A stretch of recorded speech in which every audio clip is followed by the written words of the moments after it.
All right, inshallah. Assalamu alaikum wa rahmatullah, everyone. Assalamu alaikum wa rahmatullahi wa barakatuh. You okay? Today, mashallah, we're very honored. I have, mashallah, one of my friends, one of my sheikhs that I would always, always love to refer to whenever I have matters that need addressing. Because as most of you know, none of us, of course, are on EFDawah. We're not qualified in that sense whatsoever. So we always have to turn to people of knowledge as Allah instructs us to do so. So we have, mashallah, Sheikh Abu Aaliyah. I've known Abu Aaliyah now for probably 30, 33, 34 years. And mashallah, always the interaction for me has been, alhamdulillah, incredibly fruitful. And so today we've got a topic that's quite a contentious topic that's often brought up in many discussions when we do dawah, especially at Speaker's Corner and on online.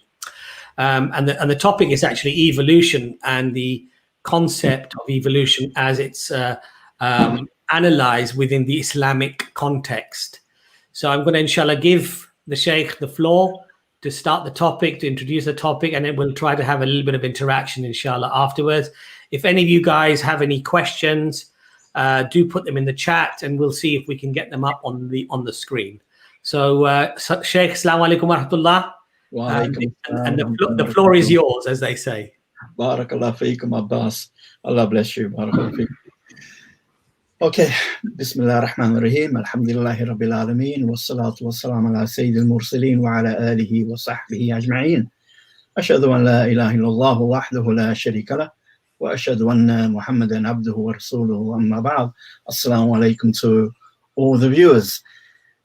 Okay, Abbas and Jordan and the EFDawah crew asked me to speak about evolution, particularly evolution in terms of how it relates to the Muslim belief about the Prophet Adam alayhi salam being the first human being, and the whole of the Adamic story, the Genesis story found in the Quran. The crux of the matter being, can we square the ideas of modern evolution with the Quranic accounts of the creation of human beings. And this has become one of the big issues, perhaps the biggest issue of our age. It's certainly one of those issues that ranks along with cosmology and how did the whole universe get here. It also ranks along with the other issue which throws a lot of doubts in people's minds, in religious people's minds, which is the question of evil, the question of suffering. The question of evolution ranks along with that in terms of how it's really thrown a lot of religious minds off track. And how so many religious minds, not just necessarily Muslim religious minds, but also Christian and Jewish religious minds. I've come across traditional Sikhs who find it difficult to square the circle between modern science and what beliefs they have concerning this issue. So it's quite a difficult issue. I also come across Muslims who think, well, this is absolutely straightforward. The Quran is clear. Everything else is a lie. It's fake news. It's hoax. It's a Zionist conspiracy, so on and so forth. And therefore, we need to pay no attention to that. It would be nice if we could actually if that were the truth, that it was that simple and everything else is so false and so fake. But actually, the ulama, the scholars of Islam, don't generally see things like that, especially not in this issue. So what I'd like to do is, without being too scholastic, but I would like the audience to kind of bear with me, bear patiently with me, so that we can just lay down some groundwork. The scholars of Islam have said long ago, "Man lam yutqin al-usul, hurim al-wusul." Whoever doesn't preserve or safeguard the foundations will be prevented from the goal. So getting foundations right and correct is really important, because if the foundations are lacking, or they're a bit, they've got too many holes in them, then whatever we build on those foundations is likely to be erroneous or even misleading. So with that being the case, very briefly, when we talk about evolution, we can't be talking about evolution from what I think, what he thinks, what she thinks. Just like when we talk about any subject, any religious Islamic subject, if we were to talk about fiqh in Islam, Islamic law, we couldn't just make up definitions according to my whims and opinions or what I think. We'd have to say, well, look, definitions and proper understanding, we need to go back to the experts in that field. Likewise, there's no difference in this case as well. We need to go back to the experts in the field of evolution. They are the scientists generally, but more specifically, it's those scientists that deal with evolutionary biology, those scientists that deal with paleontology, bones and fossils, for example, those scientists that deal with genetics and genes and DNA. So that kind of group of scientists that have focused their studies and their life and their academic careers on evolution, we need to turn to their words and their understanding and to see what they're saying. And then once we've grasped what they're saying, we need to then measure that against what Islam is saying. What is the Islamic Aqidah or creed saying about these things, if at all, if it's saying anything at all about these things? And then we may come to find that the issue isn't so black and white. We may come to find that the Islamic knowledge may agree with some aspects of contemporary evolution. It may disagree very firmly with other aspects, and it may be silent, or the jury is still out on other aspects. And generally we will find in life, in religion, life, and our spiritual journey to Allah subhanahu wa ta'ala, it's not always black and white. There are shades of grey and nuances that Islam is more than comfortable with in certain situations. Okay, so that point made, well, what is the theory of evolution? So let's not think of any aspect of evolution, human evolution, or this, just generally. So the theory of evolution makes three main claims. They're different, but they're related. Anyone who's studied evolution at a degree level, or even at an A level, will probably know this and will know where to access this kind of material from. So three claims that modern evolution makes. One, that all organisms, all life forms on Earth are related by what they call common descent. Somehow every living creature, big or small, is somehow related in common descent. The second claim, that evolution deals with where these creatures split off from their common descent with one another and the changes that occurred.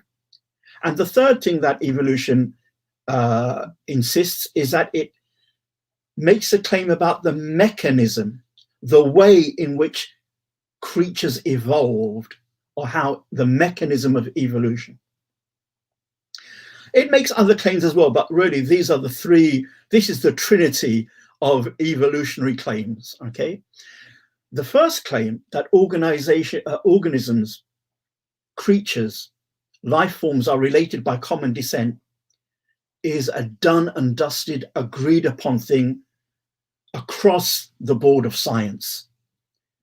Okay, it's so well proven and established as a fact, it's really unassailable in terms of its truth. What does it mean? Organisms are related by common descent. Well, we may come to that. I just want us to know that scientists are agreed, okay, that this is well established, uncontestable. As regards to the second and third claim, where do these organisms split off, where the lineages split from one another and the changes that occurred, and what's the mechanism by which evolution takes place specifically, as opposed to generally, then some of the things under these two questions or under these two claims are established facts, according to the scientists, according to the evolutionary biologists. Some of them are highly controversial. And some of them are, well, maybe it is, maybe it isn't. It's possibly this, but it could possibly be that. We then need to kind of understand, when we discuss evolution, what things fall in what category, so that we don't make a big deal out of something that scientists generally think it's unlikely to be X, and that we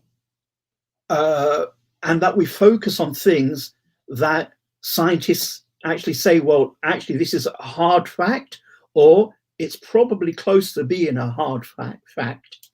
If we don't make these distinctions, these nuances, not just in our secular learning, but also in our religious learning, we're going to run into a lot of trouble. If I had time, and mashallah, you, Abbas and Jordan, you've been really gracious to give me the time. But if I felt that I could belabor the point, I would give some Islamic examples of how Muslims today have taken a religious term that has nuances and shades of grey and understood it in a black and white way, and spread corruption, misguidance, confusion, and fitna.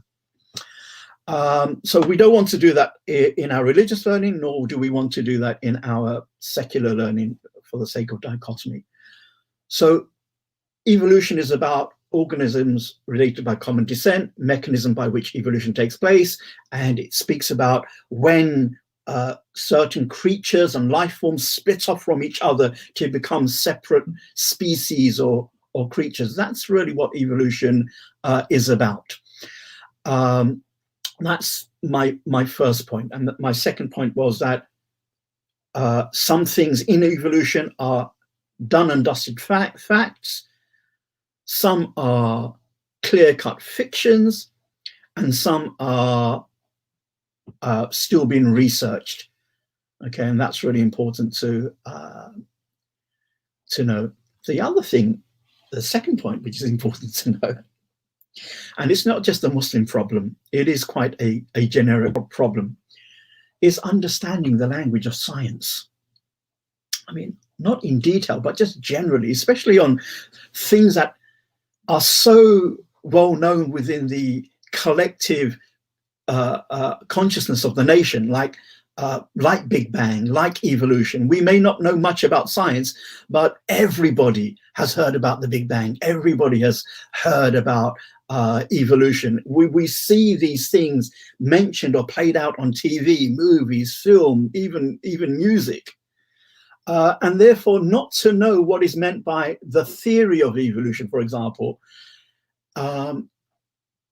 it's really not befitting for us moderns who have so easy access to data and knowledge at our fingertips, let alone Muslim scholars who are going to pronounce upon evolution, for example, make a fatwa or a statement or a talk on evolution, not to understand terminologies.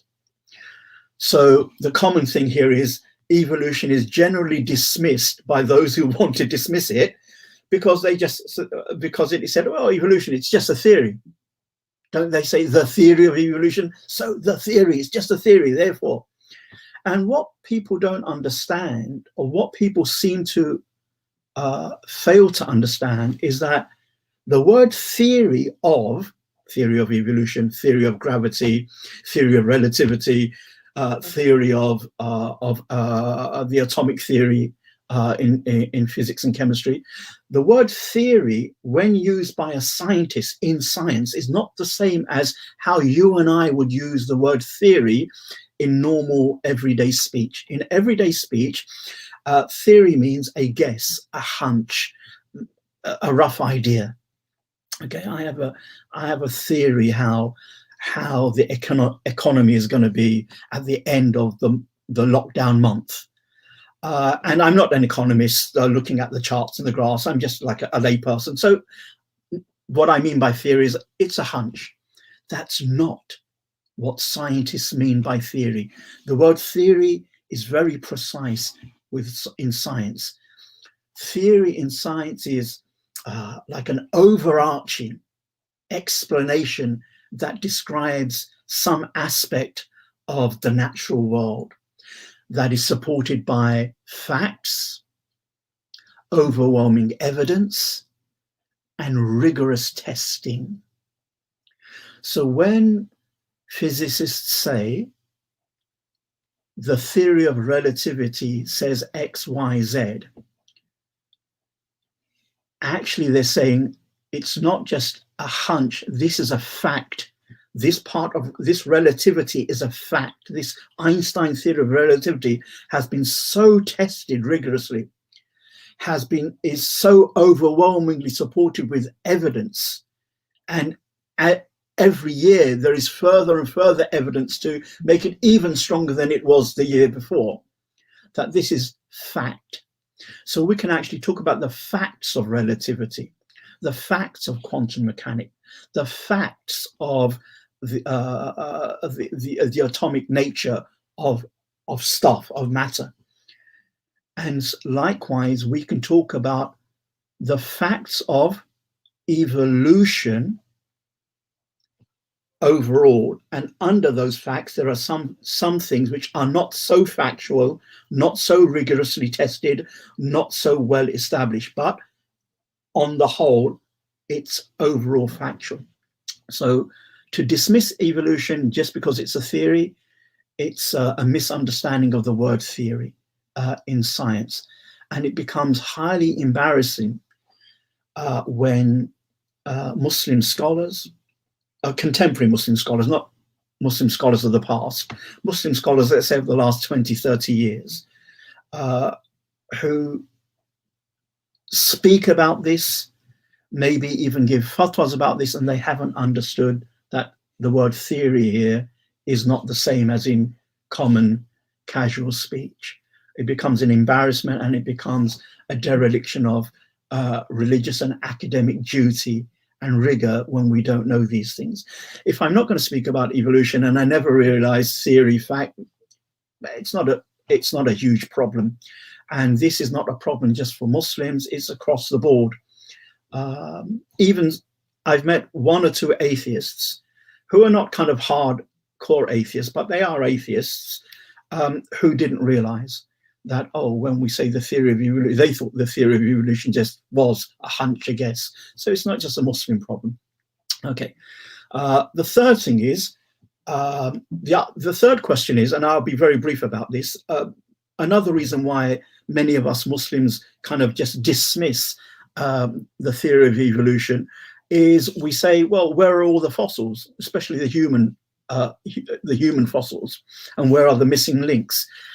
And for anyone who wants to look into that, there is a good case to show from a point of view of, say, for example, an atheist, that actually we feel that we have enough fossil records of human-like creatures, some atheists may just say human creatures, to say that we've got the missing link or links.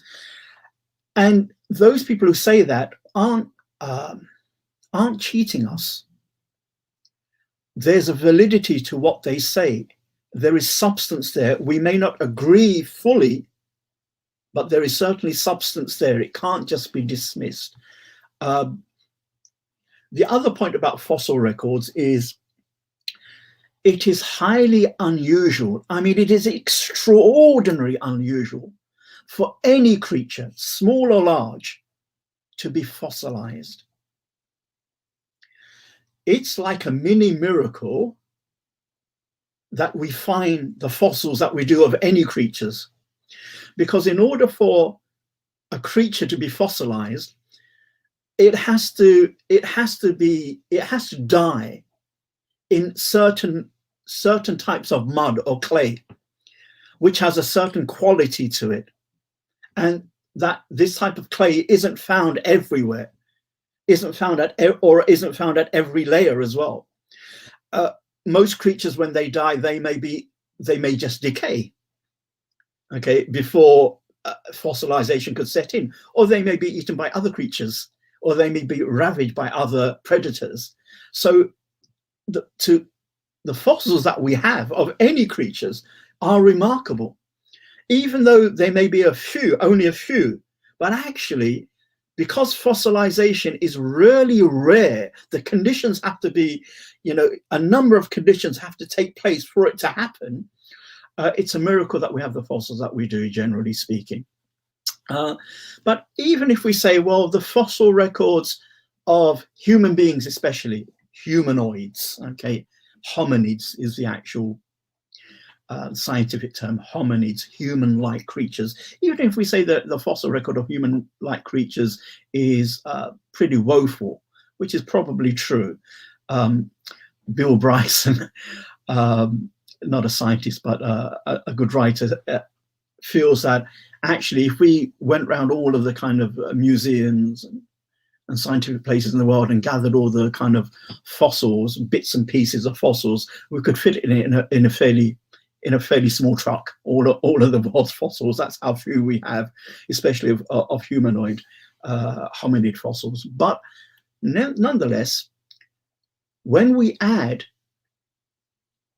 the science of genetics and DNA to the idea of evolution, if evolution was a bit iffy, in Darwin's time up until, say, 40, 50 years ago, and everything was hinging on bones, fossils, then actually in the last 20, 30 years of the science of genetics and the amount we know about DNA and what we can see and what we've discovered, it puts the idea of the fossils and evolution, it notches it up like 100, 200, 300 times. It's now much more serious and much more rigorously established than it was 20, 30 years ago, primarily not because we found more fossils, but because of DNA sequencing, meaning the genetic evidence. And we cannot agree or disagree with that unless we have an idea of what DNA sequencing is and what genetic evidences are, which it's not my field and I'm unable to explain, and nor is it kind of relevant here for the overall discussion. What is relevant is, let us as Muslims be as just as possible in all issues, with all people. And if I'm not clear on something, let me just admit that I actually don't know much about this. So I'm unable to make a definitive pronouncement. And if I have studied, let me be just enough to know that, are there differences of opinion in the issue? And in that case, I may say, well, according to one view, which is the view I texted, but there is another view, so that I don't make things singular and clear-cut when maybe people haven't made them clear-cut. And that's the same with Islam as well, where the scholars have differed. So I don't say, I'm not going to get into it, I don't say the sunnah is that Muslim men fold their hands on their chest in prayer, as opposed to the sunnah is Muslim men fold their hands below their navel when they pray. I don't say that. Rather, I say either I'm a qualified scholar at that level of the Abu Hanifa, Imam Malik kind of level, and I say, my ijtihad is this, or if I'm not at that level, of that high scholarly level, I say, according to the fatwa I read or I was told, or the school that I follow, or the mufti that I consulted, we Muslim men fold our hands here, there, or there in the prayer. We make it not as God has said, but we make it as it's not clear in revelation, but learned people have said this or that. Because if I say in Islam, we fold our hands X, I'm actually saying God has said. And either God has said or God has intended, or I'm lying against Allah and I'm cursed. Right? So it's really important that we just have basic tools and adab, propriety, when we deal with any issue, religious or secular. Okay, before I move on to human evolution, I just want to mention very quickly some basic criticisms of the standard theory of evolution that we have today, the broad theory of evolution. And I'm not going to go into these criticisms. This is something that the viewers and listeners, you can maybe chase up. And some of these criticisms, they are, they may be right, they may be wrong, but books and books have been written on some of these criticisms because it's not clear, is it a justified criticism or is it not? Some of them are really clear, that's a good criticism. Some of them have been dismissed, but a few criticisms, these aren't all of them, but these are some of the main ones. One, that the fossil records don't show any categorical transition of speciation. That is to say, we don't have fossil records that step by step show us a fish becoming a donkey, right? Or a crab becoming a human being. Boom, boom, all the fossils. We don't have any of that, according to the criticism. And there is a counter criticism which says we have a dog that has the fossils of a dog that has transitioned into a horse over hundreds of thousands of years, but that's questionable. So on the whole, there doesn't seem to be in the fossil record anything that shows transitional bones or fossils from one species evolving into another. That's one criticism. The other criticism is the question of repeatability. For something to be scientific, the thing needs to be repeatable. One should be able to do a similar experiment or a similar research, arriving at similar conclusions. Okay, if it's not repeatable, generally it does not come under being scientific. And so the criticism is, well, evolution, say human evolution, which they say happened over millions and millions of years, is not repeatable simply because we don't have in our lifetime millions and millions of years. So that becomes an issue. But personally, that I have an issue with the criticism, which is we're pretty much sure in cosmology and astronomy how the visible universe that we live in started from an initial Big Bang. And yet that is not repeatable as well. Yet generally most credible physicists and cosmologists hold it to be very factual, some of the broad outlines of the Big Bang and gravity clustering things and things cooling down and clumping together and getting stars and planets and so on and so forth. And yet that is not repeatable in a laboratory, obviously. Anyway, question of repeatability.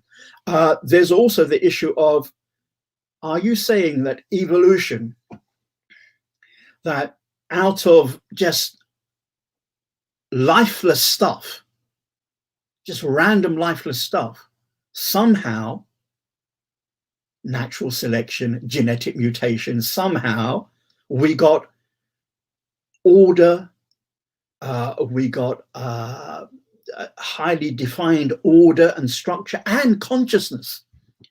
That seems to go against one of the established laws of entropy, which generally says that things go from order to disorder. Okay, and that's an established rule of thermodynamics for over 100 years. And evolution, or what evolution claims, seems to be going against that. That's another objection. Another objection is what they call irreducible complexity. There are certain organs, it has been said, okay, that can't evolve bit by bit. It has to evolve all at once. Otherwise, it doesn't work. And those scientists differ upon what kind of organs they could be, this or that. There is this idea of irreducible complexity, that evolution is saying, for example, I'm making this up now, okay, because other examples I think are a bit too technical for me to explain, and maybe for the generality of the audience. But if I were to take a really bad example, the eye, in order for the eye to work, one doesn't just need the lens, okay, but one needs about 5 or 6 parts all together to make the eye work. One couldn't say that, well, the eye evolved bit by bit, because it would be useless with just a lens and not the muscles and not the iris and not all the veins running through it. It has to be either all or nothing.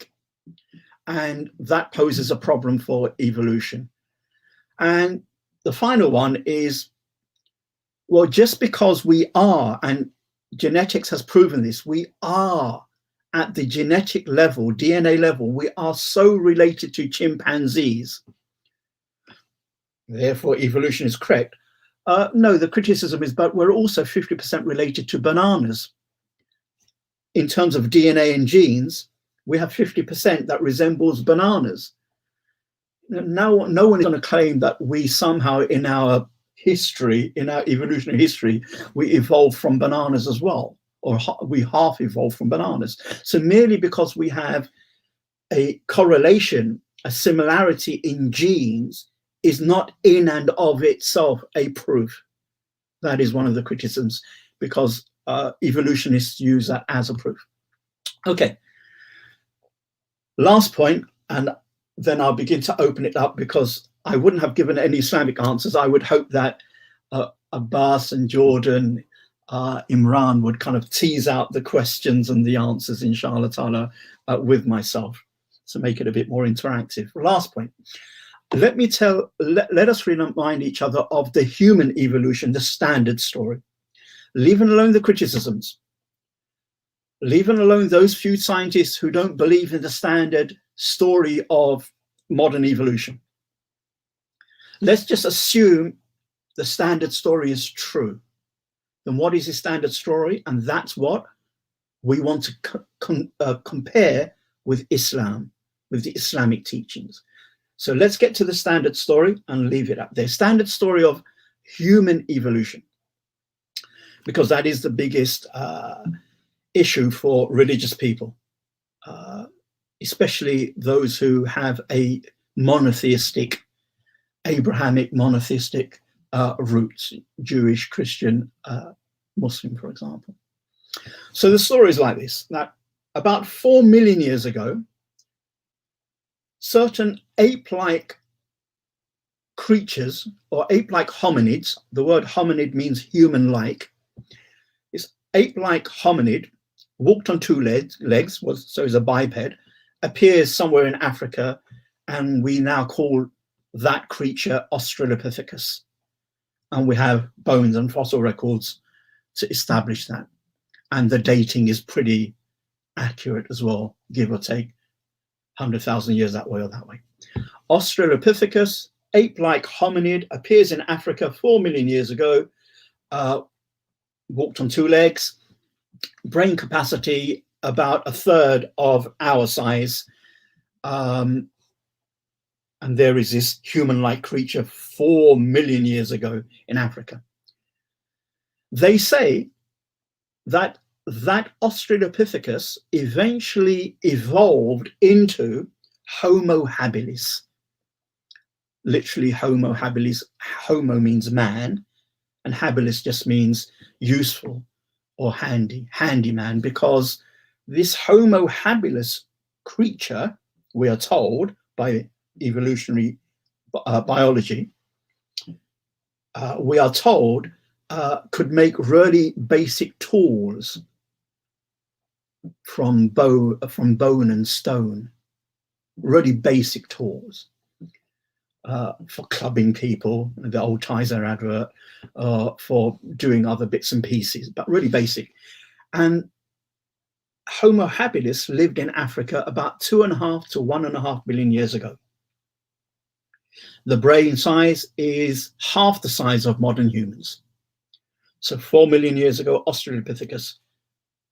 Over those millions of years, it seems to, so they claim, evolved into Homo habilis. It gets a bit smarter, more useful, brain size increases a bit, and that's 2.5 million years ago to 1.5 million years ago. About 1.5 billion years ago to 250 million years ago, 1.5 million to 250 million years ago, we have Homo erectus, upright man, physically more stronger than modern human beings. Some paleontologists say it's the velociraptor of hominids. Strong, but very basic brain function. It's a hunter. It's the first hominid to hunt, to use fire, to make complex tools, and to look after its weak and its ill and its sick. They move together in tribes, right?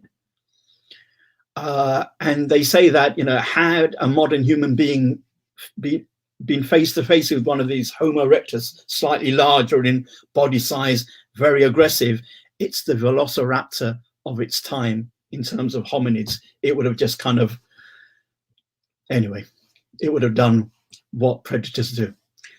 They say, these are evolutionists, they say that the Homo erectus is the dividing line.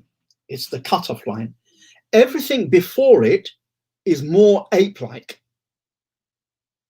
Everything after it, more ape-like in behavior, not just in looks, in behavior as well. Everything after Homo erectus is more human-like in behavior and appearance. So that was about 250,000 years ago. Let's say they became extinct 250 million years ago, 250,000 years ago. Around about that time, 200,000 years, is the last of the main ones, okay? There are others, but I'm having the 4 broad categories: Australopithecus, Homo habilis, Homo erectus, then 200,000 years ago in Africa, Homo sapien. It is wise man, knowledgeable man, as it translates. It's referring to us, human beings. I'm not saying that that is us, but that is how evolutionists refer to. We human beings started in Africa 200,000 years ago, okay? So whenever you hear the word Homo sapien or sapien, it's referring to us. However, to be fair, and I actually find this incredibly interesting, I was kind of blown away about a decade ago when I kind of came across this. They say that so that's 200,000 years ago, but about 40,000 years ago, these Homo sapiens reached what they call behavioral modernity. Behavioral modernity. In that these sapiens, these hominid sapiens, I'm trying to not use the word man or human, okay, because I don't want to confuse it. These hominid sapiens, they began to have traits that are modern, complex language, moving from grunts and groans to decent complex language, figurative art. So those buffalo cave paintings in somewhere in Peru, that's them, right? Okay. Abstract thought. When you start getting language, you can then have abstract thought. Jewelry for adornment. Okay. Think of the Flintstones, right? Game playing. There are cricket bats. Maybe not. They're not cricket as such, but they're like bats. Okay. So all you Pakistanis are out there, you'd be really happy to know, you West Indians, you know, that the game was long ago played. And finally made tools and also rituals for burial. So all of these are modern traits. So, and this happened 40,000 years ago, and they can't explain why. They can't explain what all of a sudden made these sapiens behave in ways that more or less what we moderns do. And these behavioral traits, they're known as the behavioral Bs, blades, beads, burials, bats, beauty, bone tool making, and banter. Okay, they did all these Bs, and we don't know. We're clueless. The explanations given are very tentative. Remember, we said that the word theory in science means something quite factually and rigorously established and proven. The opposite of that, guesswork, is called hypotheses. Science uses the word hypotheses for an idea that has not been rigorously tested or isn't supported by overwhelming proof. So there are hypotheses of how these behavioral traits came about, but they are just still ideas and hunches. They really don't have a clue. But it's kind of, and I want you to hold that thought, because I want to make towards the end of this a connection between Homo sapiens of 40,000 years ago up until our time of behavioral modernity, and I want to square that with some issues of Islam later on. Okay, so then that's really where we're at. And so there are a few questions that we can now maybe kind of, we can throw open, inshallah ta'ala. So as Muslims, does Islam allow us to believe in the theory of evolution? Is probably the starting point. So as a Muslim, am I allowed to believe in the theory of evolution? Would that be a good issue to open up to, Abbas? I think so. I think that's probably a very pertinent question that does come up quite often. So yes, we would really like you to address that. Okay, so very briefly, remember the nuance, the gray areas. Well, it applies here. If by evolution we mean species evolving to fit their environment or their habitat through whatever process, but they remain the same species. So this horse develops thicker skin over thousands and thousands of years, or thousands of years, just say, or even hundreds of years, because of its environment. Or this red squirrel becomes gray, okay, due to its adapting to its environment. Then I think all of the listeners would know that if by evolution we mean that, which is called microevolution, then yes, we not only can believe in it, actually to deny this type of evolution is Islamically unwarranted and rationally stupid.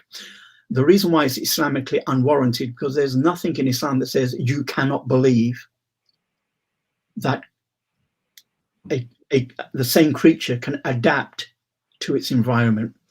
And rationally it's stupid because we see that throughout history. We see that now, we see that in the Prophet's time, we saw that at all times. It's one of the ways we have new breeds of cats and dogs, new breeds of birds, inbreeding, adaptation, so on and so forth. It's something undeniable.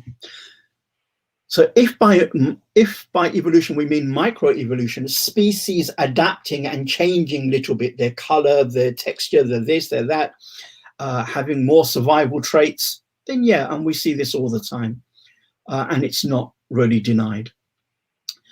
But if by evolution we mean that one species evolving into a totally different one, and sometimes they call this macroevolution as opposed to macroevolution, and this macroevolution is happening over hundreds of thousands or even millions of years. If by evolution we mean macroevolution, then we're going to have to listen to this really carefully. Yes, we can believe in macroevolution, but with three conditions. Yes, we can believe that one species can, over a long period of time, evolve into another completely different species,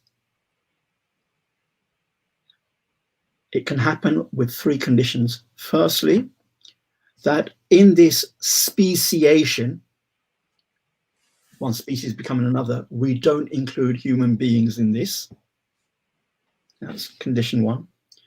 Condition two, we can believe it if there is rigorous scientific proof. So if there are fossil records that pretty much show here is a fish, and then here is a fish crawler on land, and then here and there, step by step, and finally we get a bird. And the fossil record, if there is such what, then why not? وَتَوَاصَوْا بِالْحَقِّ وَتَوَاصَوْا بِالصَّبْرِ, Surah Al-Asr. And they help one another upon the truth, and they help one another on patience. And the word truth here, as some of our mufassirun or commentators of the Quran say, it's not just religious truths, it's any truth. It's any truth. Okay? So if it is established, it's a fact, then we should believe it. And is it established and is it a fact? That's questionable. We need to then research that ourselves. So firstly, we don't include human beings in this, man. Secondly, if the scientific proofs for speciation is sound and solid, and I'm not sure if it is or isn't.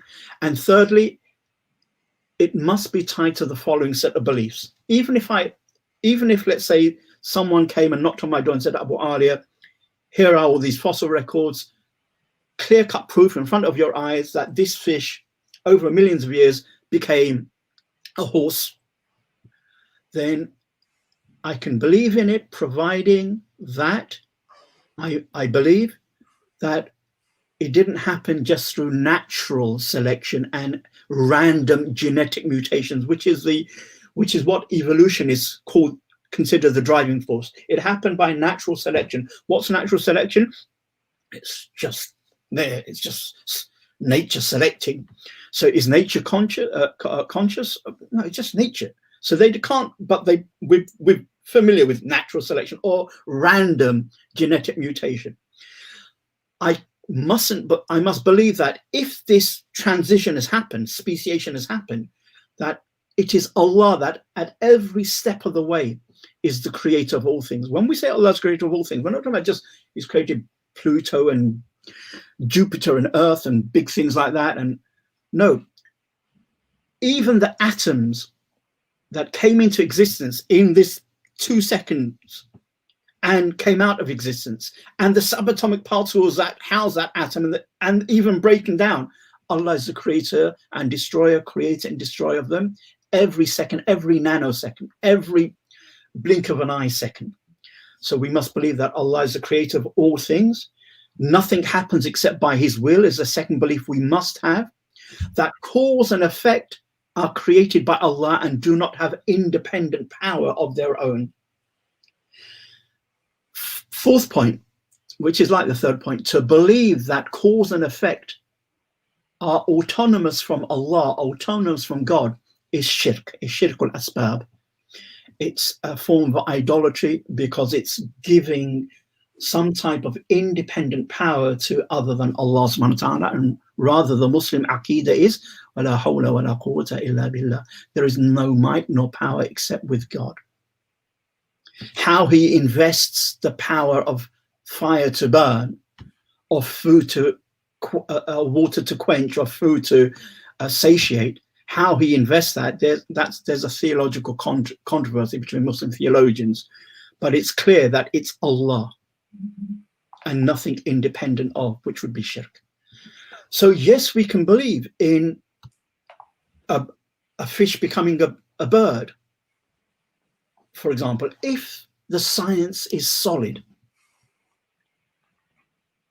But we couldn't believe that man, and I'll use the Arabic term now, insan or bashar, insan, bashar, both mean man. We can't believe from a textual point of view that man, human beings, came from the evolutionary process. And for the simple reason is there's a lot of texts, a lot of verses in the Quran to tell us otherwise. So let me stop there and maybe throw it open to you to see where you want to go at this point. Sure. Imran, would you like to start? Because you're the most perhaps well-read on this subject, I suppose, other than Abu Aaliyah, or both of you certainly are. So yeah, Imran, I'll let you have the floor, inshallah. Jazakallah khair. I don't think I'm the most well-read, but it's very Jazakallah khair, Sheikh. It's was really, really useful. And what I really liked, actually, what I found very useful is the way that you broke down the common misconceptions. Because actually this is often, and you'll see even in the comments that we have here, the idea that just by using the term theory, it negates the sort of validity of the evolution being described. And, you know, the other things that you mentioned. Now, I think there's two things I wanted to ask. So the first thing was that I loved at the end how you described the conditions that we would use. So we're sort of incorporating our Islam into the current understanding of evolution to the best of our capacity. So I think the question that comes from that is we have a worldview, and then from that worldview we incorporate the science, because the science based on the inductive method potentially can change with time. But we're talking about things that are sort of very well established, and so the likelihood of that becomes less and less as the evidence mounts. So then we have to think, as Muslims, how would the concepts that are held within the theory would affect our faith? And I love the idea, and I like the clarification that you made about not attributing power or cause and effect to anything other than Allah. And this is the underlying sort of principle in the conditions you've put there. So I think the question would come that when students are studying evolution, or when they're faced with sort of people who present evidence, and then they say that this is the cause, and they have this different worldview. So their worldview is that science itself can give you truth. This is the roots of knowledge. It's an epistemological approach to learning truth. And then they use that as a way of negating other types of knowledge. So religion doesn't really have evidence. Science has evidence. And you get a sort of scientism approach coming. How would you advise, myself, other Muslims, to, when they come across this scientism approach, and it can be quite a compelling narrative, the science, look, because it's repeatable, it's testable, it has these other qualities, peer-reviewed, there's a lot of respect given to it, particularly in the West. How would you advise us to learn and also to counter this concept of the scientism, and believing that science gives you truth as opposed to being a heuristic tool that gives you really good models on how the world works? It's an excellent question. That's a bit of a complex question. It's tackled in books to do with philosophy of science, and the whole thing about inductive methods, for it to be refutable, for it to be predictable. It's been addressed by philosophers and scientists and scientist philosophers for a while now. It's something which I feel it's the type of knowledge that if you know, it's very beneficial. If you don't know, it's not a disaster, but knowing it is better than not knowing it, especially in the modern world that we live in. And because we live as minority Muslims, we generally have an obligation to do dawah. Most of us should be doing dawah without speech, just through our actions and our ethical behavior. But there needs to be dawah with speech as well. And these issues of science have been pushed, or scientism as an idea has been pushed forward primarily not by atheists, but by new atheism over the last 20, 25 years. The late Christopher Hitchens, Dawkins, Sam Harris, these type of characters. And they, more than any other atheists, and Britain has had a long tradition of atheism, normally very polite, articulate,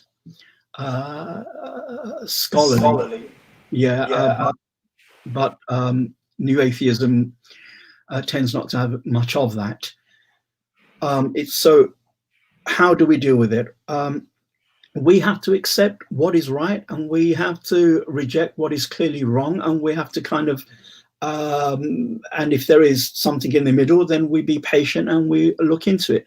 So no doubt at all, we have to admit that modern science has been incredibly successful in how it has revealed to us the workings of the world, of the natural world.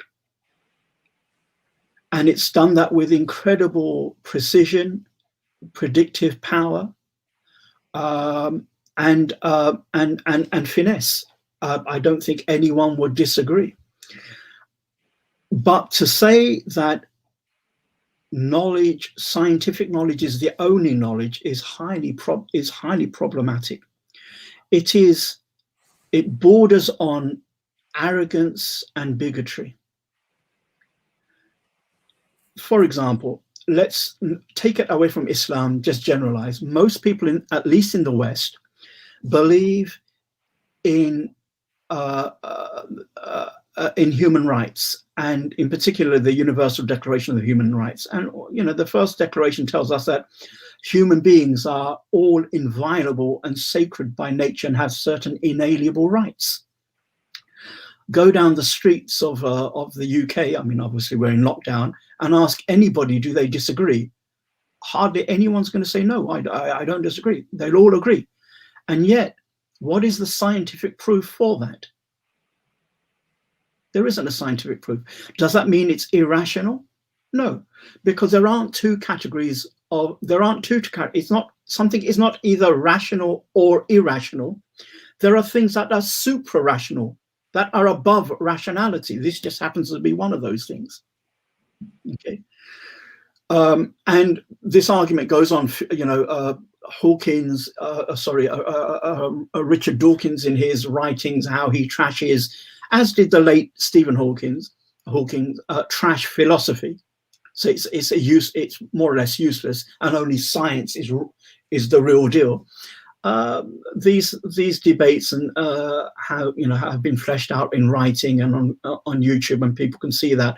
We don't believe that the scientific method is the only way, but it is certainly an incredibly good way to know things that are observable, that can be touched, that can be smelt, that the senses can get a grip on.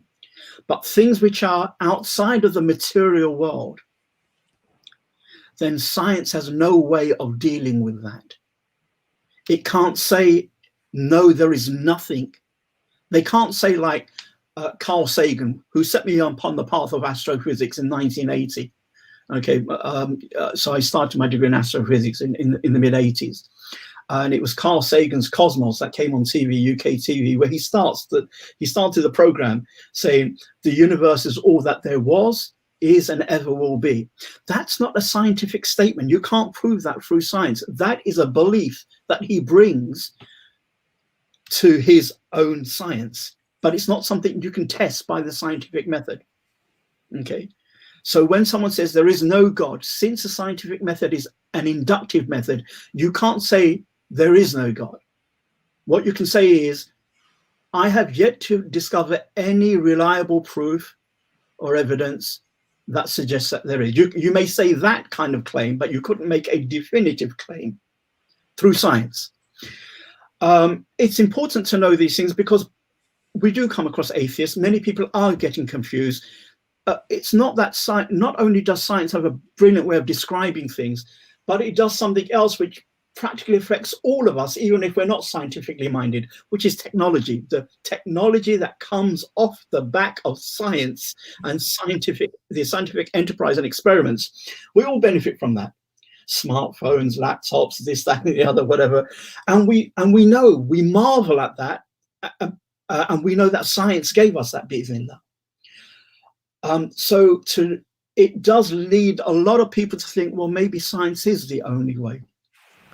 And how many people have I come across who are really savvy, who've got their degrees in science, and yet it hasn't occurred to them that actually there aren't just two categories in terms of rationality, rational, irrational, but there are super rational categories. Why? Because there is a type of constricted thinking as well. And the scientific community, some of the scientific community know that. And all of that will help us answer the next question, that if we can believe in certain aspects of evolution, macroevolution, well, how do we square the fossil records of human-like creatures, Australopithecus, Homo habilis, Homo erectus, Homo sapien, with the account of the Quran and the story of Adam alayhi salam? That probably would be the kind of question where we want all of this to bear on. What do you think? That was actually going to be the next part of the question. Mashallah. That's really, because that's really the conundrum that the Muslim is left with, who is dealing with the scientism approach, and even if it's not a scientism approach, but the idea that you have to account for this evidence that we have. What would be, and what would also, be a way of doing just to that add a little bit to Imran's question, the bulk of, I suppose, evolution theory now, as you already pointed out, relies actually less on the fossil records and more on genetics, on looking at sequences and finding the signature of things that existed prior, that this particular animal, plant, whatever it might be, appears to have come from. And it's that quite a strong argument that's applied through genetics. The fossil records, I think, perhaps to some extent, if I'm wrong, please do correct me, but they're not really relied upon so much to prove the case from their point of view. So how does a Muslim reconcile that when for a lot of Muslims it seems today that perhaps they're being almost given a choice: either you believe in evolution, or you believe in Allah, you believe in God. And some of them, who perhaps are very well qualified within that field of genetics, within evolutionary biology, are being left with this conundrum. If I'm convinced with this argument, and to me it seems, even looking at it with, let's say, I wouldn't say fresh eyes, but with an open mind, let's say, they're not necessarily going in with a predisposition to accept it's being true, but they're perhaps being convinced by the evidence that they see. Is it fair that this choice, that they're left with this choice, that you either accept this or you accept that? If that scientist happens to be a Muslim scientist, I would hope that she or he would think deep enough to know that, why does it have to be a binary choice? Why does it have to be a dichotomy? Why can it not be this and that? And if we broaden that, why is it science versus religion? Why can it not just be science and religion? That science is incredible in this particular area or areas, and religion can deal with these areas, religion or philosophy, however one wants to frame it. So I'm not really a believer in dichotomies where dichotomies don't have to exist.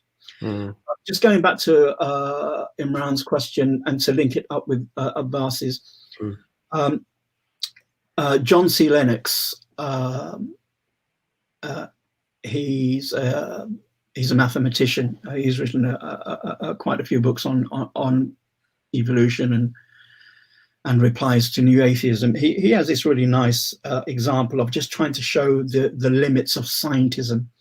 He says, supposing my Aunt Matilda baked a cake,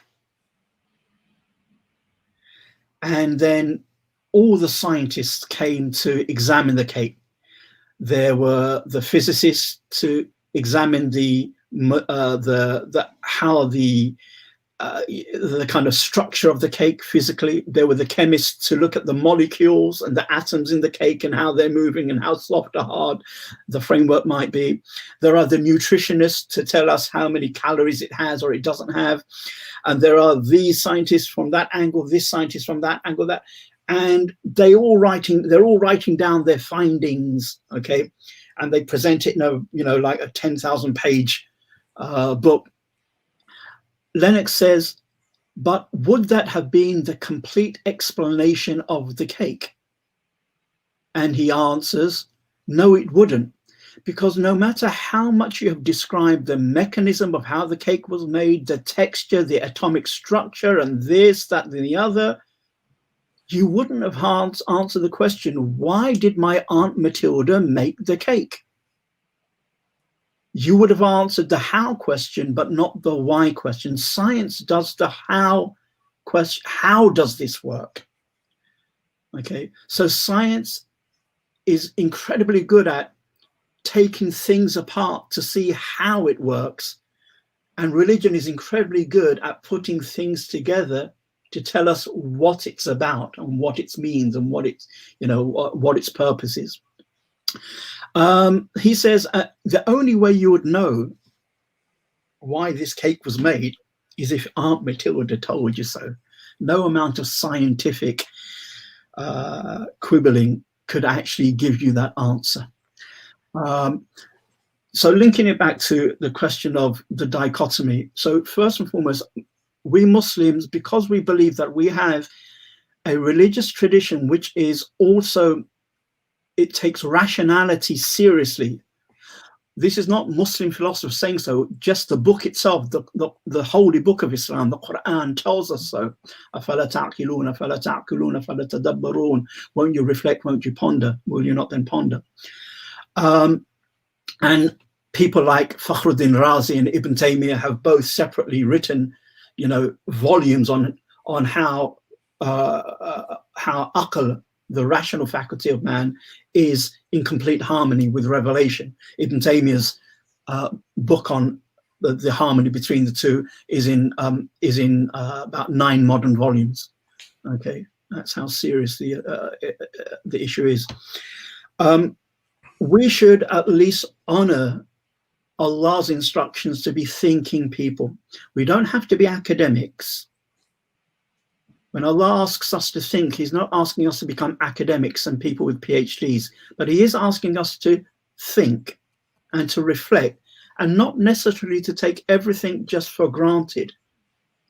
Push ourselves a little. And here, within being a Dawah community in post-monotheistic Britain, where religion is really trashed, it's not just cutely suffered, or the existence is cutely suffered, it's now actively campaigned against and warred against.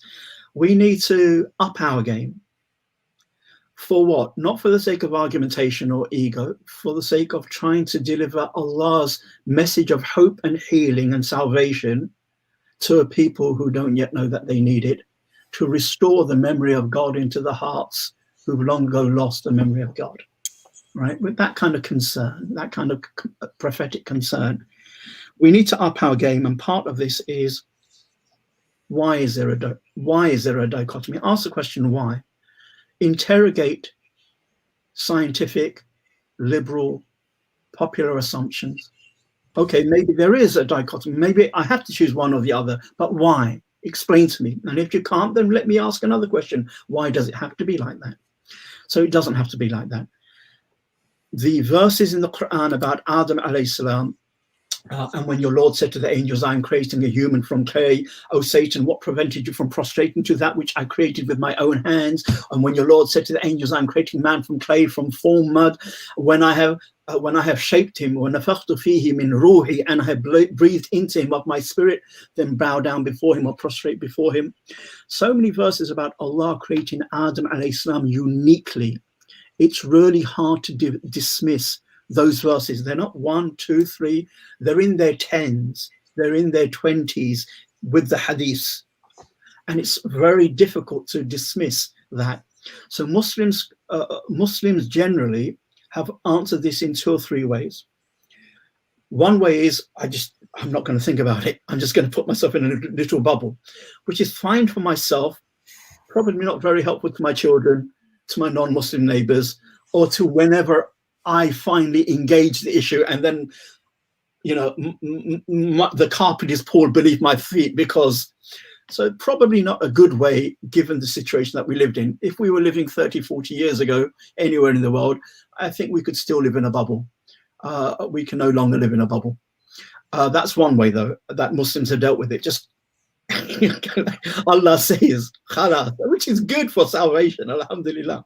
The other way is, and it's a more and more popular way, and Imran might know about this, and I'm sure both Abbas and Jordan have heard of this, theistic evolution. Back in the 1960s in Vatican II, the Pope and the Catholic Church and loads of other people, they moved from their traditional position to their more modern position, given the overwhelming evidence of evolutionary biology. And they said, we will now consider the story of Adam and Eve in scripture to be metaphorical, allegorical.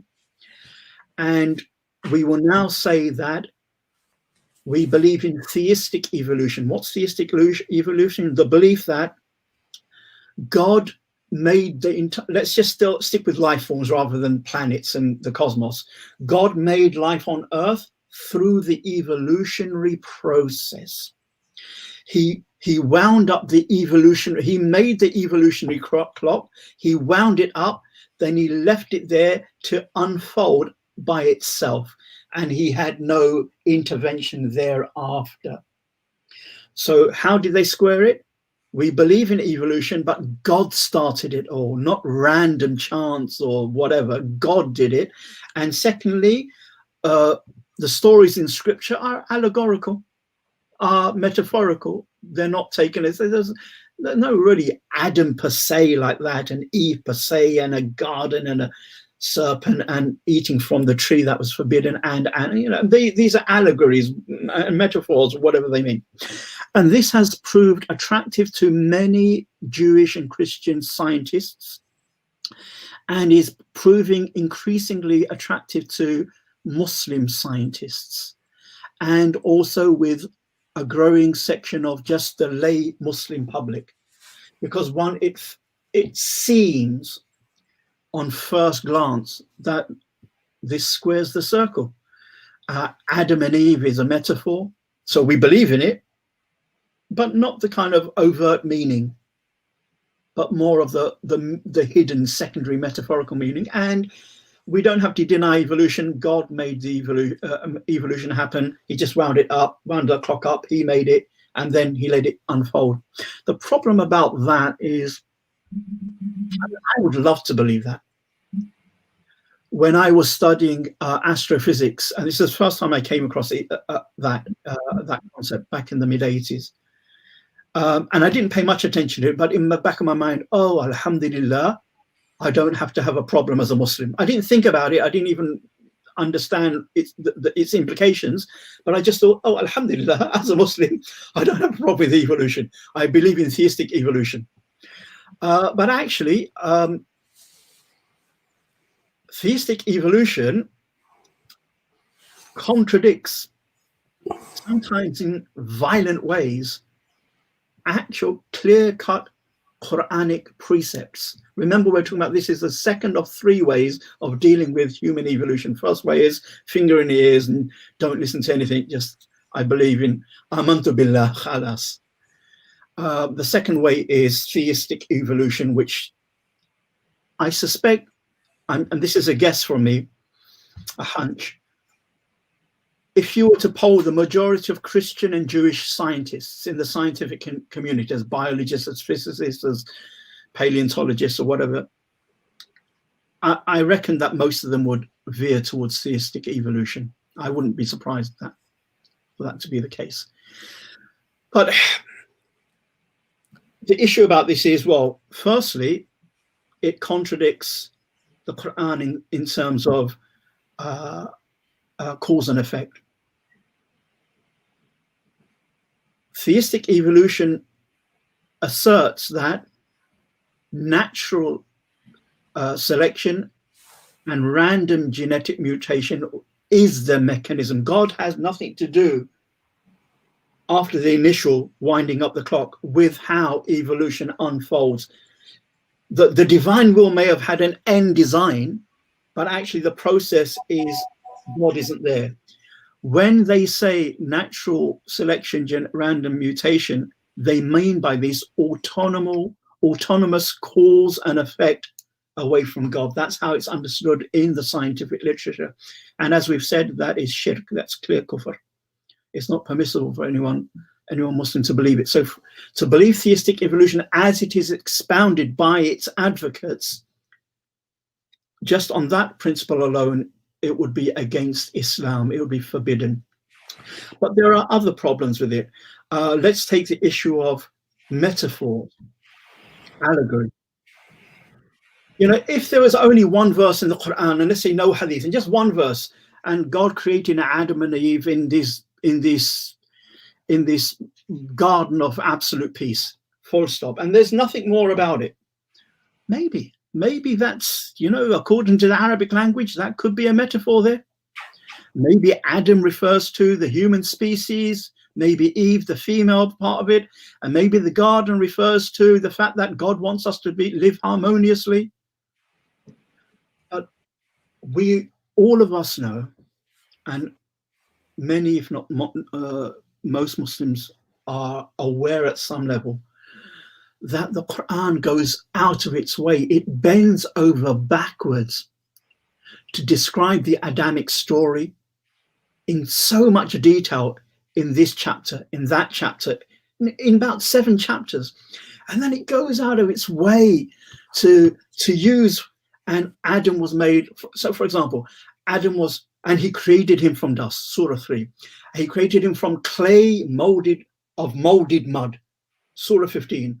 Of potter's clay, Surah 55, of sticky clay, Surah 37, from a product of mud, Surah 23. And there are other verses which mention, why go out of your way to mention this type of mud, this type of clay, this type of texture, this, if it's all an allegory, a metaphor, just mud. You wouldn't bend over backwards in detail, in mentioning detail, if you're being metaphoric. That's not how metaphors or allegories work. Neither Muslim allegories or Islamic allegories or non-Muslim allegories. It's not how it works. But yet we have detail upon detail. And then hadiths of the Prophet ﷺ, I'm referring to the sound hadiths, about, you know, how Adam alayhi salam, and even the name Adam from Adim, topsoil, the layer of mud or earth that is at the top. Even his name is telling. Are we to believe that is a metaphor? Not only did no scholar of the classical Quranic tradition ever consider it metaphorical. Even if you were to take Mu'tazilite interpretations, which are heterodox interpretations according to mainstream Sunni Islam. And so there's a lot of allegory and metaphors, all the attributes are metaphorical, and this is metaphorical, and paradise is metaphorical. But actually the Adamic story isn't. They didn't see anything in the Adamic story to say it's a metaphor. But the delights of paradise, and perhaps even paradise itself, is an allegory for something. Well, not paradise itself, but the things in paradise. And so that's another reason. That's the second main reason why we can't say it's a theistic evolution. And the third thing is, if we believe in theistic evolution, the implications are this: that the first human being came through the evolutionary process. So let's say the first human baby. Where did this human baby come from? It came from 2 parents. Those parents weren't quite human. Let's call them proto-human. They were kind of along the line of the great apes, and just before human being, the first Homo sapien. These are proto-Homo sapien parents, a male and a female, that give birth to this Homo sapien baby, slightly different than its parents. Well, that's difficult to square with Adam alayhi salam being formed fully as a mature man. It's difficult to square with the verses of the Quran that says, and we taught Adam the name of all things. And then we said to Adam, inform the angel of the names of these things. And he informed them. to believe in theistic evolution, you have to believe that the first human being, even if we called it Adam, baby Adam is gaga goo goo, is doing that. Baby Adam is not, is not doing trigonometry or anything like that, right? Working out, gelling quantum physics with special theory of relativity. It's not happening. Baby Adam is not doing anything. But the Quran itself is clear, and the hadiths make it even clearer, that Adam is fully formed, intelligent, articulate. It's the reason why the angels bow down to him, because of the knowledge that he has given. So again, that would be really probable. And the thing about parents, we know that one of the arguments that the Quran uses in the 3rd chapter of the Quran against the Christians one of their proofs of the divinity of Jesus is that, look, he had no father. Miraculous birth, virgin birth. And so the Quran says that the example of Adam is like the example of Jesus. But actually, it's even a stronger example. Why? Because Adam had no father nor any mother. And so just like, this was what the Quran is saying to the Christians, just like you don't deify Adam, even though he has no mother nor father, then don't deify Jesus, merely because he doesn't have a father. If anyone has the right to be deified on the grounds of one parent or two parent missing, then it will be Adam. He has no parents. But according to theistic evolution, whoever believes in evolution, no matter what they call the first human person, the first human person is a baby, not able to speak, and has parents. And again, that doesn't just, it kind of slightly goes against the Quran. It is actually rebuffed in the Quran. It is saying, you know what, Quran, you're wrong. He actually had parents. And so when the God of the Quran is saying no parents, actually parents. And as a Muslim, can we accept that? So that becomes a bit problematic. So Sheikh, a quick question, really. I mean, what is it that makes us human? Is it the fact that the soul is in the body that makes us human, or is it the actual physical body itself and the form that it takes that makes us human? So this question, again, mashallah, barakallah fikum, it's an excellent question, and it clearly is relevant to the discussion.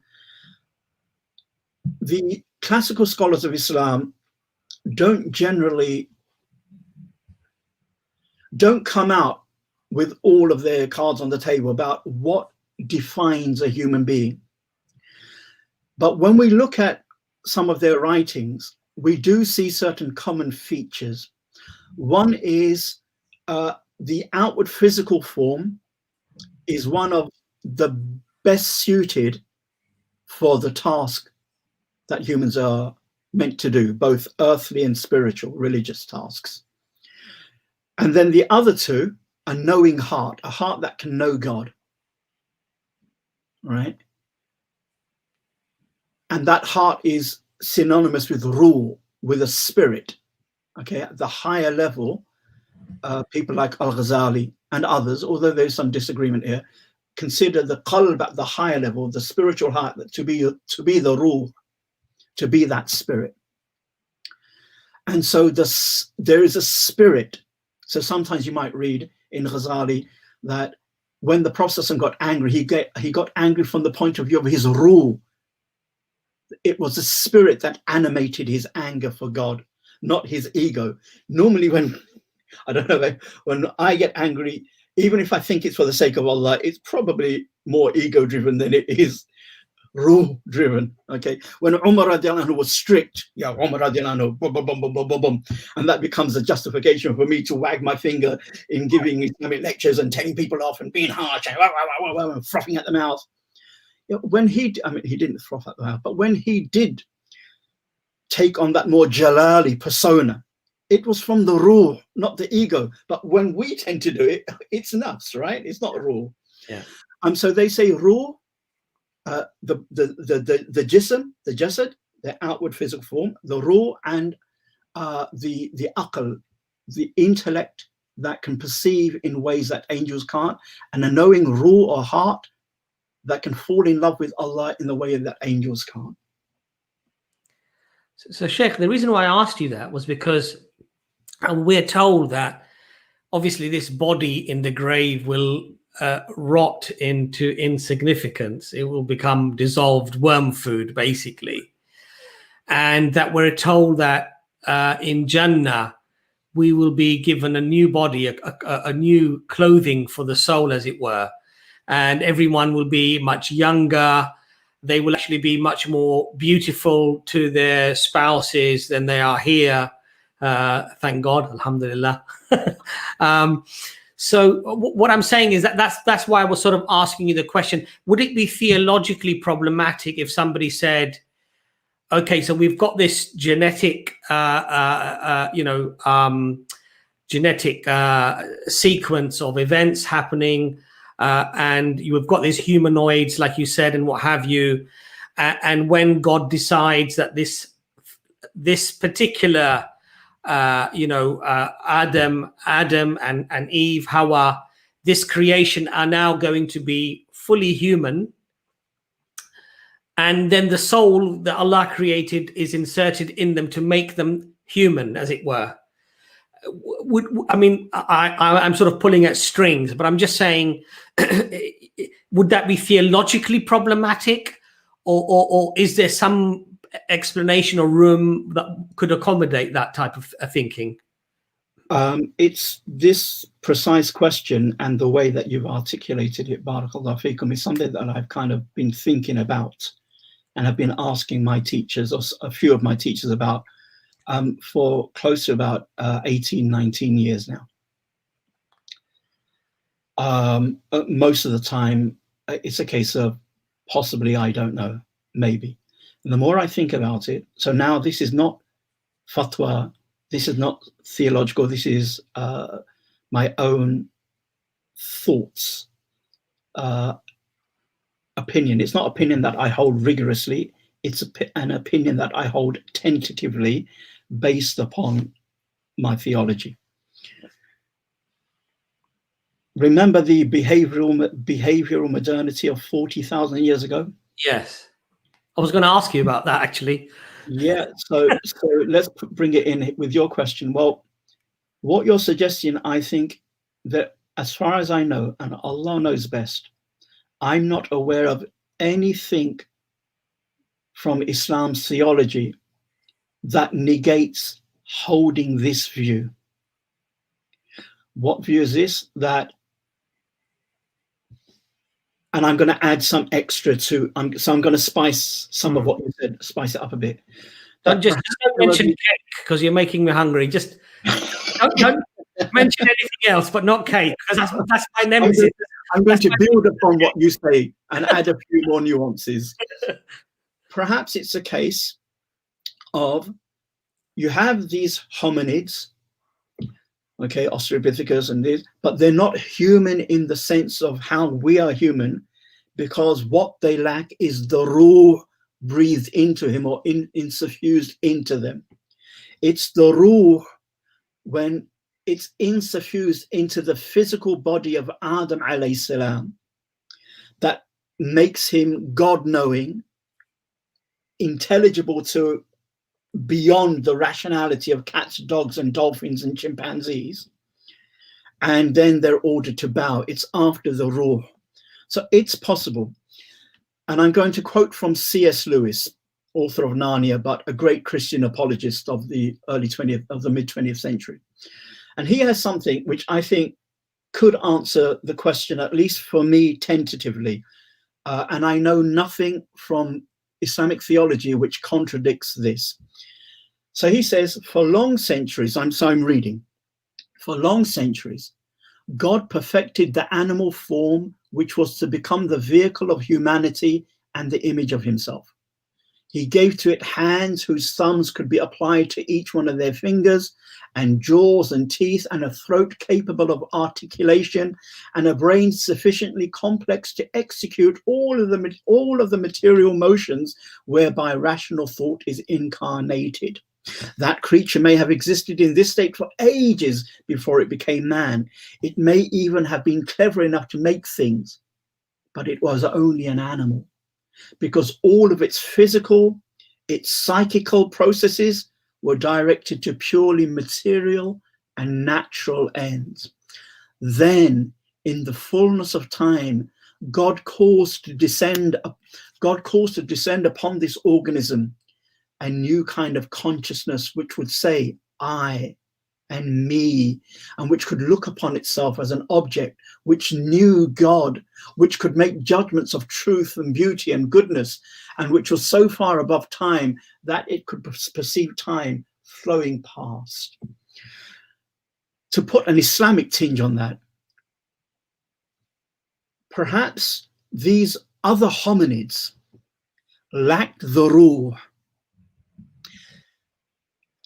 Perhaps even Homo sapien prior to 40,000 years, older than 40,000 years ago, perhaps it also lacked the ruh. And that Allah subhanahu wa ta'ala then created Adam alayhi salam somewhere that, and that he was the Homo sapien.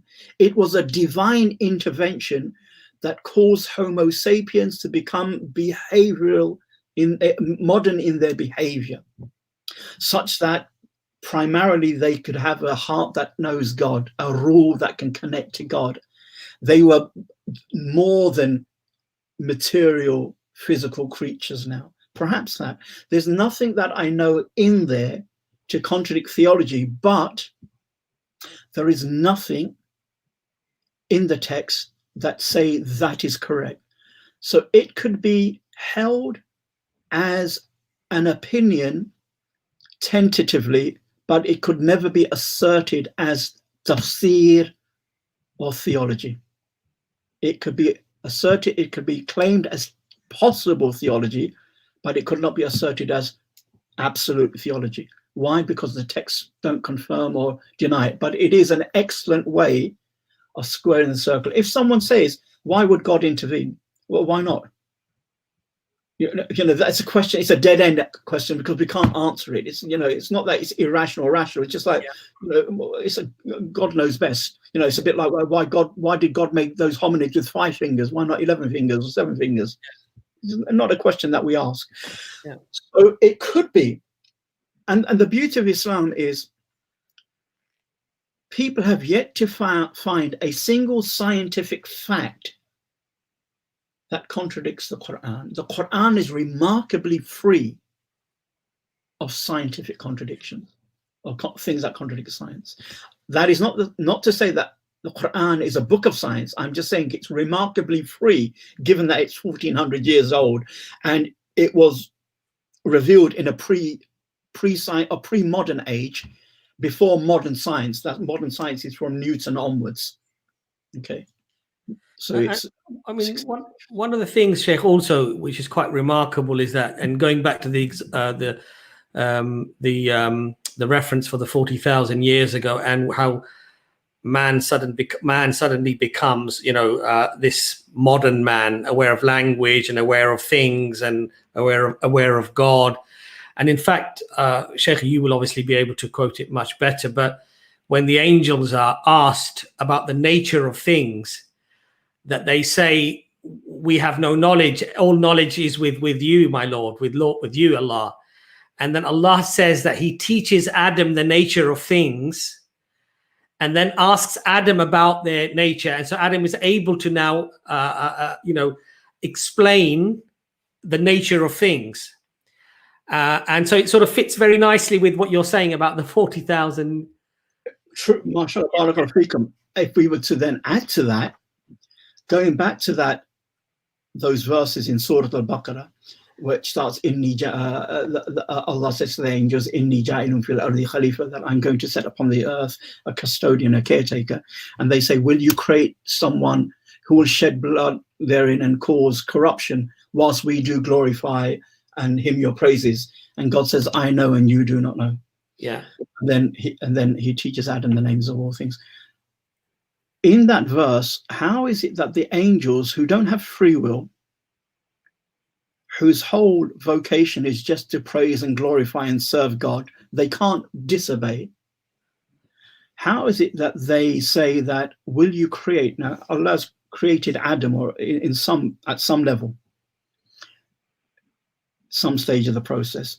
And the angels are able to say, will you create on earth a being that will shed blood and cause corruption or mischief, fasad? How do they know that?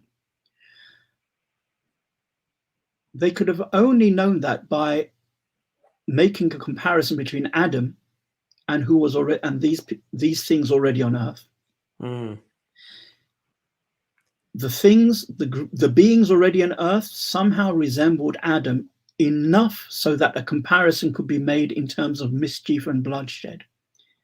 Now, all of our traditional tafsir literature, when they go to explain who was on earth at that time, there is no verse of the Quran that says such and such beings. There is no hadith, as far as I'm aware, neither authentic nor weak, that says such and such beings. But there are Israelite traditions from Jewish rabbis and sages, and from Jewish law and religious legend. So we call them Israeliyat, from the word Israelite. And it says that there were communities of jinn on earth. So this is neither from the Quran, nor from any sound hadith, nor from any weak hadith, as far as I know. It's just purely from the Israelite tradition that some of the Muslim scholars used it to embellish the Quranic commentaries with. Embellish rather than to use it as a basis. So the question could be asked, perhaps they weren't jinn, perhaps they were these type of hominids, Homo erectus, Homo habilis. And they are, Homo erectus especially, fierce and aggressive. Perhaps there is an indication that the earth was inhabited already by bipeds, humanoids, hominids, but they didn't have the rule. Now, for this to be a good tafsir, it faces one or two hurdles. It faces the hurdle of, because we know from some of the tabi'un, they said jinn. And there is a report, at least one report, that says Ibn Abbas himself said they are jinn. And Ibn Abbas is a Sahabi. So those scholars who believe that the word of a Sahabi in tafsir and about something that was, it's unseen in the sense that it was in the historical past, then anything that a Sahabi says of the historical past or the future, and they assert it religiously, then though it is a Sahabi saying it and not the Prophet saying it, it is treated as if the Prophet told them that, because they would not have spoke, given their God-fearingness, of something in the past so assertively, or the future, without having some prophetic knowledge. Those scholars who hold that to be the case with the saying of a Sahabi in tafsir or fiqh, then we couldn't move past the word jinn. It has to be jinn. But those scholars, and there are other scholars who say, not every time a Sahabi speaks about future or past historical events or unseen things, it's not automatically a proof that in its ruling, it's prophetic in its source. They say hadith mursal, hadith mawquf, hukm marfu. They say that though the narration is not from the Prophet, it stops at the Sahabi, but its ruling is it goes all the way back to the Prophet.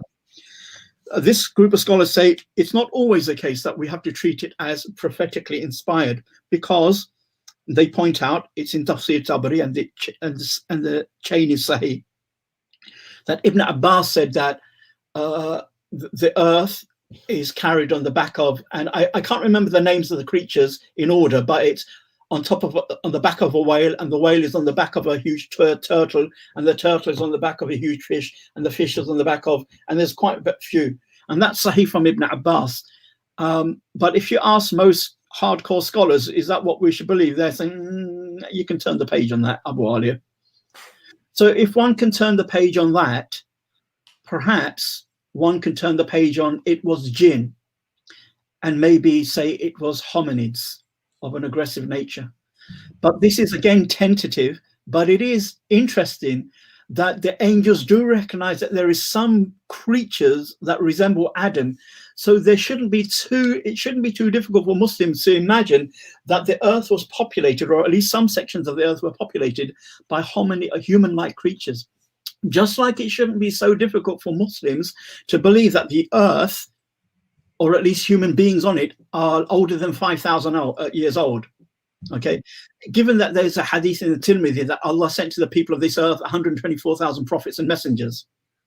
Out of 313 were Rasul, and the rest were Anbiya, the rest were prophets.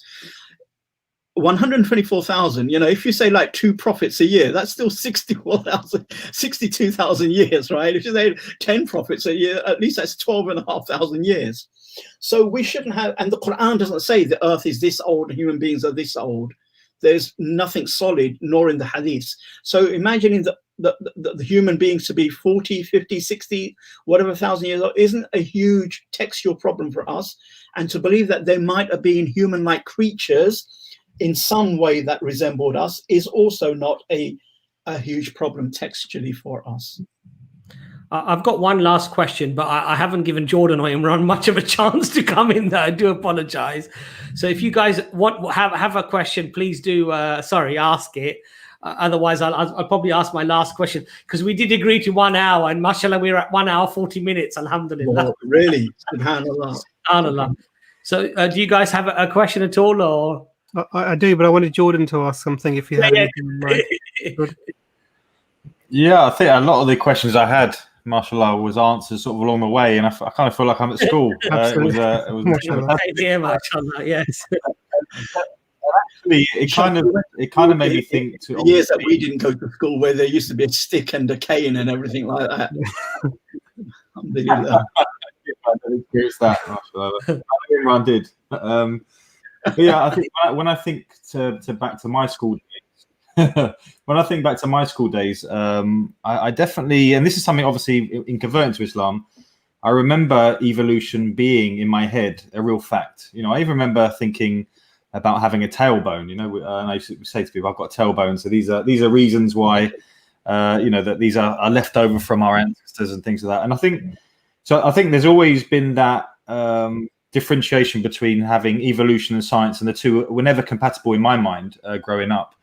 And so what I thought was amazing about your whole talk was not only that you were using science, but that you had a real understanding of science. And much I didn't realize that what you said about theory either. And I think like you said, it must be some kind of a new atheist movement, because when I did look into evolution before converting to Islam, I remember I looked into the Origin of the Species book by Darwin, and I remember in there quite clearly it was talking about a creator blowing into a species, and then evolution happening after. So I don't remember even Darwin himself almost taking this atheistic or this kind of stance that the two are incompatible. I'm sorry, on that point, Jordan, that's either because there's some discussion about Darwin's religiousness. Was he an atheist or was he an agnostic? Sometimes he writes as if he's an agnostic. Maybe there is a God, maybe there isn't. Sometimes he writes as if there is no God, like atheism. So that's one of the things about Darwin's writing. The second thing is Darwin died and he predicted that there should be fossils of human beings. But no fossils were found during his time. It was about 2 or 3 decades after he died that the first humanoid fossils were found in various places in Africa. And yes, he. It's not, Darwin wasn't like a new atheist. But what he did propose was a mechanism of how human beings were on Earth without God necessarily having to be in the equation. When he wrote that, he realized that that is what he's saying. So a bit of a complex character in one sense.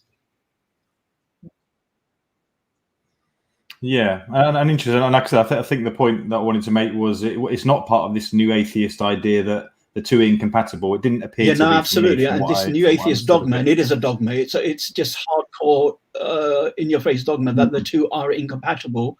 Muslims need to just interrogate these assumptions and ask the question why. The same thing with, gender has to be like this, or it has to be genderless. We just need to intelligently, not aggressively, not frothing at the mouth, not even to score points, but just ask for human welfare and for arriving at truth. Why does it have to be like this? If we Muslims don't prophetically interrogate the assumptions of liberalism or new atheism or whatever other ism, we would have it probably would be dereliction of duty on our part. Allah knows best. Allah guide us. Yeah. I mean, possible, because now that you told me 1 hour 40 minutes kind of thing, mashallah, is it possible that I could take your leave? I've spoken so much, mashallah, and it's been wonderful. Could we please request? You could round this off, inshallah, in a really good way.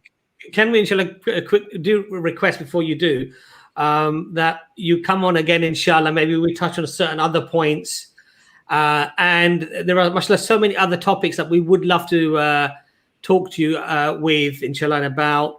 And I think that, mashallah, certainly we've benefited, and I'm sure, inshallah, that the listeners, the viewers will benefit and have benefited as well. So that we would request, inshallah, for you to come regularly on our show, inshallah. MashaAllah, I'd be both delighted and honoured, mashallah.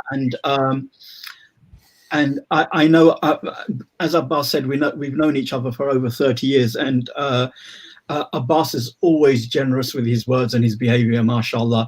So I know you've bigged me up here, but the reality is, on the ground, on the day-to-day, rolling up your sleeves, it's people like yourselves that are engaged with our people, the non-Muslims of Britain or at least England. So really, I'm at your service, inshallah ta'ala. Very kind words. May Allah actually make it true and maintain our intentions. Solely for the sake of Allah subhanahu wa ta'ala, and that we don't ever feel that any good that potentially we may do through the inspiration and guidance of Allah subhanahu wa ta'ala, that we somehow attribute it to ourselves. May Allah save us from that, inshallah. So inshallah, we will be honored for you to round things up, and we do apologize, but at the same token, I was quite aware of the time, but mashallah, the discussion was so interesting that I really didn't want to end it any earlier. So, barakallah feekum, and please forgive me if I, for waffling on a lot, and to the audience as well if it was a bit taxing. But jazakallah khairan. Yes, inshallah ta'ala, hope to meet you all again soon, inshallah ta'ala.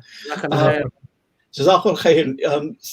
If I can take my leave, and jazakallah khairan to the audience, please keep me all in your du'as. Wassalamu alaikum warahmatullah.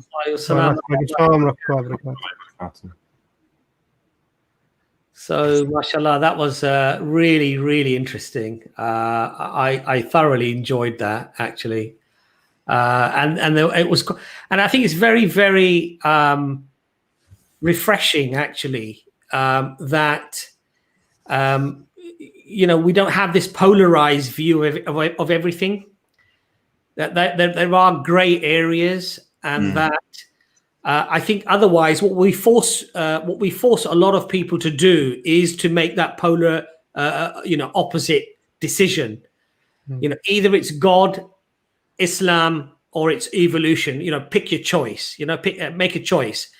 And it really doesn't have to be that way, because there are so many nuances to this. And Allah created Adam through a miracle, how he introduced him within what we see as an evolutionary process, is something that you can believe, and you can be honest as well. I think that's something that I sort of took away from that discussion, which is that we don't have to try to prove or disprove the theory of evolution. I think it's crazy for theists to be dragged into that discussion. And I think what's actually happened is that, and Dawkins has actually alluded to this and admitted to the fact that evolution doesn't disprove or prove God, but he says that the discussion, the argument works, and that's why I use it. So effectively, what he's actually saying is that it's somewhat deceptive, because what he's saying is, if I convince you of evolution, then by definition, that means you're going to deny God, but it actually doesn't even have to be that. So it's almost like a bit of, let's say, trickery going on to create this sort of polar opposite choice, that people are being forced to take one or the other, when in fact it doesn't have to be that. There's a lot of gray area in the middle. And as Abu Aaliyah said, that it allows you to square the circle, as it were. I mean, I don't know your thoughts on that, Jordan and Imran, but that's what I seem to. Sorry, go on, Imran, you go. Actually, Jordan, you go, and I'll speak after you, if that's all right. I think there was an assumption in my mind, actually, that, firstly, species creating into other species. Me personally, I've always thought the idea of that was, there's clearly not enough evidence, and I've always used that as an argument to atheists and say, well, you actually believe that without just as I believe in religion. But what I thought was interesting there was, obviously we don't have to defend these positions of speciation, for example. If they're not going against the Quranic narrative. And obviously you mentioned, it's different in the case of human beings, and mashallah gave some good detail. But like you said, exactly right, Abbas, is Muslims or religious people, I guess, are forced into having to try and defend positions that they don't really need to put themselves in. And also I love the fact that, it was sort of going along with science as well. If science is going to give us enough evidence for that, then alhamdulillah. If not, whatever. And I thought that was very good. Yeah, exactly. Yeah. And alhamdulillah, that was, I have to say, I completely agree with Abbas. That was so enjoyable. I learned so much from the Sheikh, mashallah, may Allah reward him. Inshallah. Because what happened really here for, I think, many of us watching this actually, is that we were shown a way of approaching your understanding and your knowledge when it comes to either science or when it comes to anything really, including your worldview. And the idea is actually to learn. We have to know about these things, and we have to learn about them, and then we can become knowledgeable enough to maybe make decisions about where does this fit into my worldview and how does it affect my beliefs or not, if that's the case. And I like the approach to Sheikh mashallah, very, very useful. And the thing that for me that was most poignant is, and this is something that you say all the time, Jordan and Abbas, mashallah, you saying this all the time, and we try to say this in our narratives, is that the way it's all really about the compassionate way in which we interact with other people. It doesn't have to be this argument. It can be this just simply a questioning of, well, why do you say these things and why do you believe these things? And this is what, questioning for the sake of what? For actually to try and introduce whoever we're speaking to the concept of Islam and Allah, and hopefully help them to come to a place where Allah guides them for the better hereafter. And that was really profound in that approach. The sincerity of that, I think, is probably the thing that would impact many people. Mashallah, may Allah reward the Sheikh for everything we learned. This is really one of the best streams I think I've had the pleasure of being in, mashallah. Yeah, I'll be watching it again, Yeah. I'll be watching it again. Yeah, no, alhamdulillah, I really did enjoy it. And actually, I think the other thing I took away from it is, if somebody is a scientist, or they're heavily into science, and they're convinced by this theory of evolution because, and I would sort of say, from my understanding, it's moved a lot further away from the fossils, and it is very much now to do with genetics and biology, and these things have become perhaps quite, let's say, provable from an extent of somebody whose view is that they have a lot of evidence to support that. And I think the thing is that for me, it's okay to say, look, I don't know.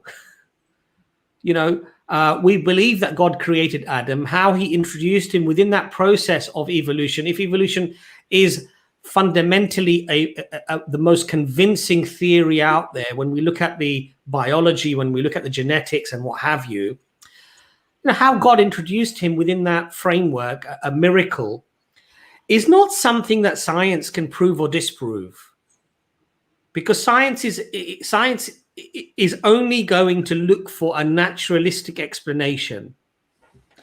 And when one is not clear, or let's say not just a hypothesis, as the Sheikh said, but actually a well-founded theory, we can say, look, we don't know. And I think to argue with people, and as you were saying, Imran, to get into these heated arguments, and then trying to sort of dismantle and break apart the science, I think that's not the place of religion to do that in any case. I mean, if you're a scientist or you're very well versed within the science, like Brother Sabur or whatever, even yourself, Imran, and you're talking about speciation and you're talking about all of these things, then it's fine. But from my own experience, most people who believe in evolution don't even understand evolution themselves. They literally accept it on trust, that they believe, well, most scientists out there purport this idea, therefore it must be true, so I accept it. But the interesting thing actually is that there's a statistic in America, I think in 2017, I think it was a Gallup poll, but I might be wrong. And they found that I think 45% of biologists, these are people, postgraduate, PhD, whatever, excuse me, they believe in a creator, they believe in God. But they believe that the process of evolution, that God has a hand in that process, but they don't deny the existence of a creator. And I found that quite interesting, actually, because often the perception that a lot of people seem to have, the layperson, is that when you become very well versed in science, you stop believing in God, because you sort of reach this level of intelligence and knowledge that you can actually deny God. And what we don't find actually is precisely that. We find the opposite. We find that quite a significant number of scientists themselves do actually believe in some form of a creator.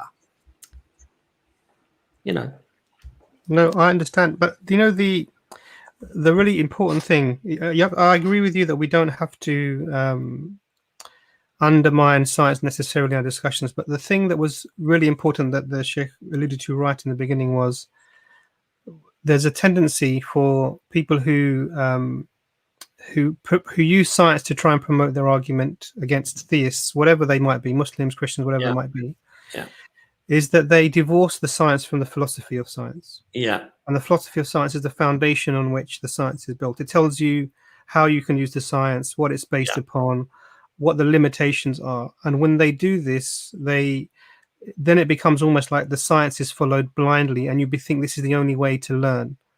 And that's about truth. This is the only way to find truth. And that's where you get into trouble. So many people in the stream, because we're talking about evolution, asked about Brother Sabur. And Brother Sabur's approach is very specifically, mashallah, may Allah reward him, to talk about the philosophy of science, because that underpins the actual claims that science makes. And then you can tell, actually, is this a scientifically valid way of saying things?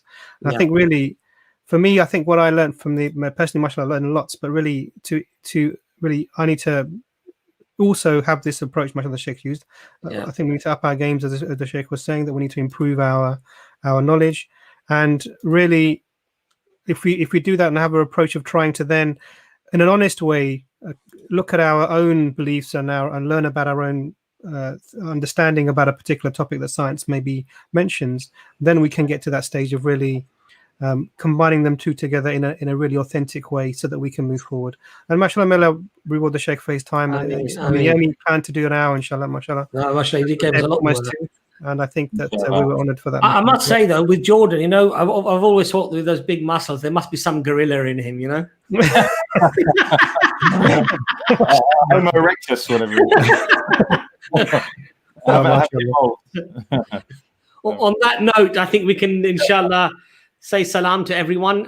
Very grateful to everyone's comments. We've left a link at the bottom for Sheikh Abu Aaliyah. I think, Jordan, you and I are interviewing him on Saturday. Is that right? We are, yeah. Is there making a noise on my thing? Sorry. We've got some music playing, Jordan. I'm sure we'll get our wrists slapped for that. But go on. It's my Arabic teacher. I've got an Arabic. All right. Okay. Oh, mashallah, mashallah. Mashallah. Okay, so you see me on Saturday. I believe Saturday at 7:30. Yeah, I think I've put something in the community on our YouTube page, guys. So inshallah, check that out. And jazakallah khair to everybody, and may Allah reward you all for your input, mashallah, and may Allah reward the Sheikh as well. Assalamu alaikum wa rahmatullahi wa barakatuh. Ameen. Assalamu alaikum.